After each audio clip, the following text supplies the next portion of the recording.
السلام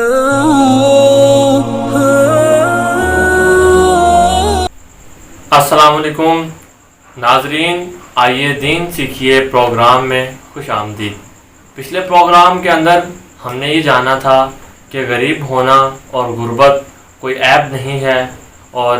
دنیاوی طور پر بھی ان کا ایک اپنا مقام ہے۔ تو آج ہم یہ جانیں گے کہ آپ صلی اللہ علیہ وسلم کے پاس بھی دنیا کی ہر نعمت تھی اور آپ صلی اللہ علیہ وسلم جتنے مرضی مالدار ہو سکتے تھے، لیکن آپ صلی اللہ علیہ وسلم نے پھر بھی اپنی زندگی میں غربت کو اور فقیری کو پسند کیا اور فرمایا الفقر فقری۔ تو آج ہم علامہ صاحب سے یہ پوچھیں گے کہ ہمیں آپ صلی اللہ علیہ وسلم کی زندگی سے غربت کے بارے میں کچھ باتیں بہت دلچسپ قسم کی بتائیں۔ تو جی علامہ صاحب۔ بسم اللہ الرحمن الرحیم۔ جی یہ جو پوچھا گیا کہ غربت کو، فقر کو حضور مصطفیٰ کریم صلی اللہ علیہ وسلم نے پسند فرمایا، اور جیسا کہ میزبان نے بھی آپ کے سامنے یہ بات کی کہ آپ صلی اللہ علیہ وسلم نے غربت کو پسند کیا، اور اگر آپ صلی اللہ علیہ وسلم کا کردار، آپ کی سیرت کا مطالعہ کریں تو یہ بات بالکل واضح ہو جاتی ہے کہ آپ نے اس غربت کو اور فقر کو بہت زیادہ پسند کیا۔ تو بے شمار احادیث موجود ہیں، آپ صلی اللہ علیہ وسلم کے فرمودات اور آپ کے ارشادات ہمیں ملتے ہیں اس غربت اور فقر کو پسند کرنے کے حوالے سے۔ ان میں سے ایک میں آپ کے سامنے رکھتا ہوں جس کو جامع ترمذی کے اندر بیان کیا گیا کہ حضرت امیر المومنین حضرت سیدنا عمر فاروق رضی اللہ تعالی عنہ ایک مرتبہ آپ صلی اللہ علیہ وسلم کے کاشانہ اقدس پر حاضر ہوئے، تو آپ صلی اللہ علیہ وسلم ایک چٹائی پر آرام فرما رہے تھے۔ تو جب عمر فاروق رضی اللہ تعالیٰ عنہ حاضر ہوئے تو آپ اٹھے، تو حضرت عمر کیا دیکھتے ہیں کہ آپ کے جسم مبارک پر اس چٹائی کے نشانات واضح نظر آ رہے تھے۔ تو حضرت امیر المومنین عمر فاروق رضی اللہ تعالیٰ عنہ نے آپ کے باورچی خانے میں، کچن میں جب نظر ڈالی تو اس کچن کے اندر صرف ایک سا جوں کا نظر آیا۔ تو وہ سا عام طور پر تقریباً 4 کلو کے قریب ہوتا ہے، یعنی اتنے آپ کے کچن کے اندر صرف کھانے کے لیے جوں تھے۔ تو یہ آپ کی غربت اور فقر اور آپ کی سادگی کو دیکھ کر حضرت عمر فاروق رضی اللہ تعالیٰ عنہ کی آنکھوں میں آنسو آ گئے۔ تو آپ صلی اللہ علیہ وسلم نے جب حضرت عمر رضی اللہ تعالیٰ عنہ کی آنکھوں میں آنسو دیکھے تو آپ صلی اللہ علیہ وسلم نے فرمایا عمر کیوں رو رہے ہو؟ تو حضرت عمر رضی اللہ تعالیٰ عنہ نے عرض کی کہ سرکار، میں جب کیسر و کسریٰ کے بادشاہوں کو دیکھتا ہوں تو ان کے لیے سونے کے لیے، آرام کرنے کے لیے ریشم کے نرم و نازک بستر ہوتے ہیں، تو آپ کی یہ حالت کی چٹائی پر آرام کر رہے ہیں اور غربت کی یہ حالت کے ایک سا جوں کا ہی ہے، تو آپ کی اس فقر اور غربت کو دیکھ کر میری آنکھوں میں آنسو آ گئے۔ تو آپ صلی اللہ علیہ وسلم نے ارشاد فرمایا کیا عمر، کیا تو یہ بات پسند نہیں کرتا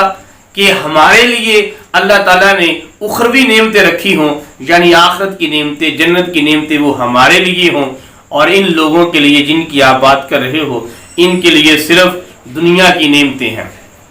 اب اس روایت کے اندر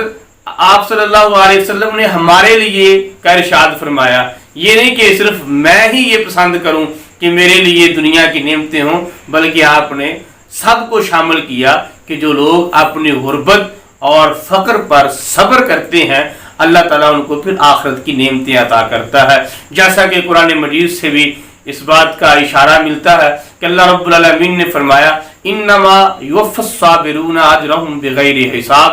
کہ بے شک جو لوگ صبر کرتے ہیں ان کو بے حساب اجر دیا جائے گا۔ اب اجر کب ملے گا؟ ظاہری بات ہے دنیا کے اندر تو اپنی ساری زندگی غربت کے اندر گزارتے ہیں اور اسی غربت پر صبر کرتے رہتے ہیں، تو اب دنیا میں تو اس غربت پر جو صبر کیا ہے وہ اجر تو نہ ملا، تو یقیناً وہ اجر ان کو آخرت میں ملے گا جو اللہ نے ان سے وعدہ کیا ہے قرآن مجید میں کہ ان کو بے حساب اجر دیا جائے گا، وہ آخرت میں ملے گا۔ اسی لیے ان کا مقام یہ آخرت کے اندر مالداروں سے ذرا جدا ہوگا۔ وہ اس طرح کی ایک روایت کے اندر آتا ہے کہ جب میدان محشر ہوگا تو یہ جو غریب غربا ہوں گے جو فقر کے اندر اپنی زندگی گزارتے رہے اور اس غربت پر صبر کرتے رہے کہ حشر کے میدان میں اللہ رب العالمین ان کے ایسے نورانی چہرے بنا دے گا، اس طرح ان کے چہرے چمک رہے ہوں گے جس طرح چاند چمکتا ہے، اور ان کو نور کے ممبروں پر بٹھا دیا جائے گا اور چاروں طرف ان کے نور ہی نور ہوگا۔ تو حشر کے میدان کے اندر جو لوگ ہوں گے وہ جب ان کو دیکھیں گے کہ ان کا یہ مقام اور یہ مرتبہ،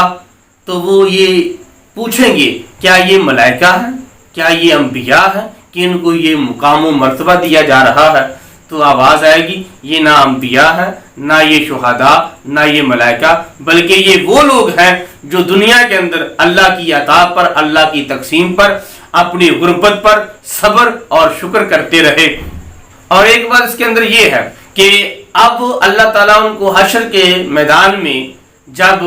ہر طرف وہ حشر کے آپ نقشہ اگر اپنے سامنے آپ لائیں تو آپ کو نظر آتا ہے کہ یوم یفر المرء من اخیہ و امہ و ابیہ و صاحبتہ و بنیہ، قرآن فرماتا ہے کہ بھائی بھائی سے بھاگے گا، ماں اولاد سے بھاگے گی، باپ اولاد سے بھاگے گا۔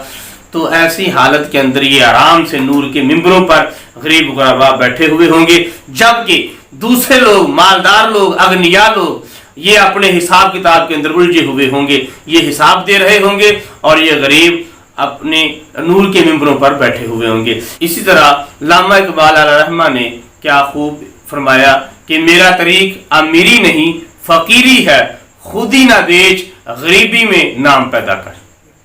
سبحان اللہ، ماشاء اللہ۔ دیکھیں کہ جس غربت کو ہم ایک عیب سمجھتے ہیں، اللہ اس کے رسول کے ہاں ان کے لیے کتنے انعامات ہیں۔ وہ جنت پہ پہلے چلے جائیں گے، قیامت کے دن ان کا حساب بہت کم ہوگا، نور کے تاج پہنائے جائیں گے۔ اب یہ دیکھیں کہ انبیاء علیہ السلام میں سب سے آخر میں حضرت سلیمان علیہ السلام کا حساب ہوگا اور وہ جنت میں جائیں گے، کیونکہ ان کے پاس سلطنت تھی، بادشاہت تھی، جتنا زیادہ مال ہوگا اتنا زیادہ حساب ہوگا۔ تو اس لیے اس دنیا میں تو انسان جیسے کیسے کر یہ چھوٹی سی کچھ لمحات کی زندگی ہے وہ گزار لیتا ہے، لیکن وہ جو آخرت کی زندگی ہے، ہمیشہ رہنے والی زندگی ہے، اللہ پاک اس میں ہم سب کو سرخرو کرے۔ تو اللہ نے اگر دنیاوی مال نہیں دیا تو ہمیں چاہیے کہ ہم دنیاوی مال کے لیے نہیں بلکہ ایمان کی طاقت کے لیے، اپنے ایمان کے لیے، آخرت کی زندگی کے لیے جدوجہد کریں اور اس کی کوشش کریں کہ ہمارے پاس زیادہ سے زیادہ نیکیاں اور ثواب ہوں۔ اس کے ساتھ ساتھ چینل کے ساتھ وابستہ رہیں۔